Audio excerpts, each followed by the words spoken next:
Total Wine. They have classes, and they teach you different things about different drinks. So tonight we signed up for the whiskeys around the world, and we tried 10 different whiskeys.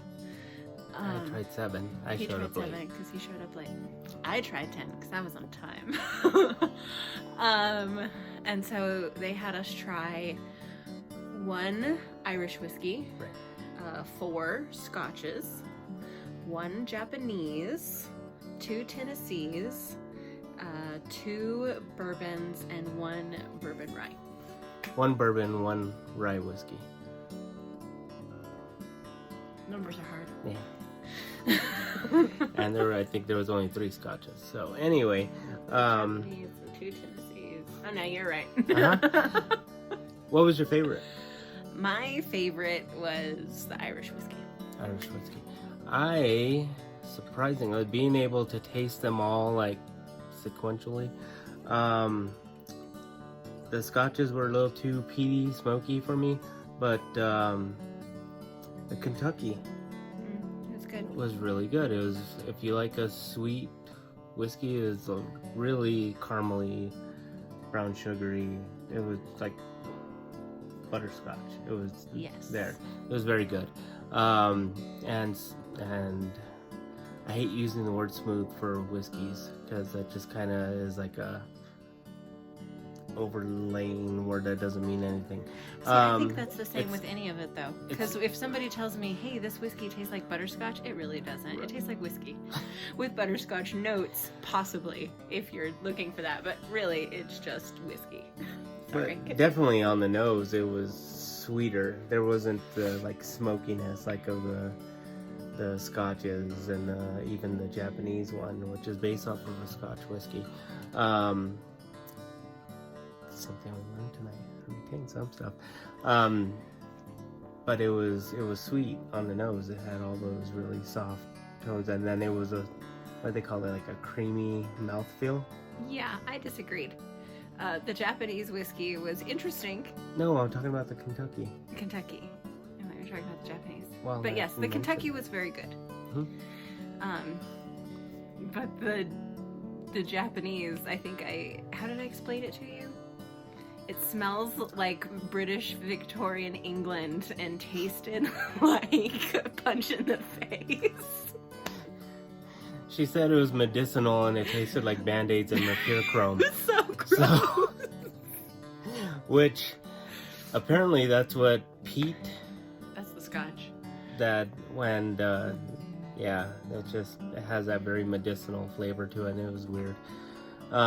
Which is why I don't like scotches. But Irish whiskey is also a peated malted whiskey. Right, but it's triple distilled. Triple distilled, so it takes a lot of that harshness out. Right. But yeah, so there was people who were definitely partaking quite a bit. It's a neat. As the night went on, it got louder and louder and a little bit rambunctious. I kept pouring the ones that I did not like in my bucket. So I don't think I was quite as affected as some others. Yeah, no, we both had to drive home, so it was like taking it easy. Just kind of sipped it, tasted, smelled it, and poured it out. Wasn't no being stupid about it tonight. For sure. But if you get a chance, Total Wines, which I'm more of I'm very much a support local, shop local place. So I don't... Total Wine's more national. Total Wine is a national chain. But they do offer these classes, which are lots of fun. Very cool. They not only supplied the different whiskeys, but some like hors d'oeuvres. Yeah, they had a lot of snacks. Snacks, just stuff to clean your palate and stuff. But I mean, plenty of like fruit and meats and cheeses. So it was nice. It was like a meal, honestly. It was like a tapas night. It was pretty awesome. We had a lot of fun. And then you had the history of the different whiskeys, and that was my favorite part. How they're made, and then notes. They had these printouts that had different like flavor and aroma profiles, stuff to just kind of to prompt you to think about as you were smelling them and tasting them, because otherwise you're like, it's whiskey, and but quite a huge difference between the different types. Right. And the histories and how they were made and where they came about, and that was my favorite part. Yeah, Jocelyn's a history geek, so she definitely appreciates that. Whereas I appreciate the why. Why do they do that versus when they did it and stuff like that. So, one of the things that I really appreciate is like bourbon is an American spirit. It is something that is federally regulated by the U.S. government because it is ours. It cannot be made anywhere else. America.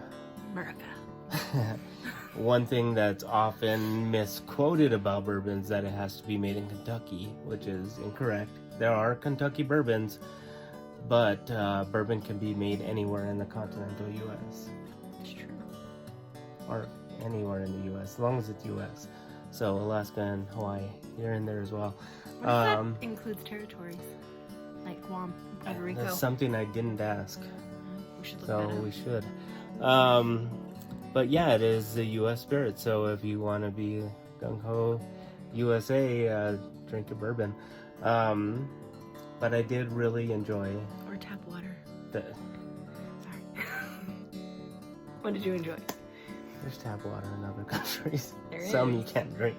But the Kentucky bourbon, the thing that I really appreciate about the Kentucky whiskey, the one thing I appreciate about bourbon is that it's a sweeter whiskey. Tennessee? Tennessee. That's right, Kentucky. I kept saying Kentucky. He's a New Mexican. All those southern states, they just blend together. They blend together, yeah. South. Anyway, so Tennessee whiskey. Yeah. It was sweet. It was very... For me, I got a lot of molasses, dark brown sugar, caramely flavors out of it. And it was very enjoyable. It wasn't harsh. It wasn't a punch in the face like you were saying with the other ones. What was that, the Japanese whiskey? But if you do want a punch in the face whiskey, Stag Junior. It's a bourbon. It's definitely a punch in the face. It's a real high alcohol volume percentage, whatever, bourbon, and it's definitely a kick in the teeth. But it's good. I enjoy it. Anything else about tonight that you enjoyed? No, I mean it was an anniversary gift. It got us out of the house. So we tried something new. Right. And unfortunately, we couldn't really take our cameras in there because that's not what they do. I mean, it's a paid-for class, so we couldn't show any of that. But what was it? $20 a person. So it was inexpensive. It was a good 2 hours, and we had lots of information, and it was just a good time together. I had fun.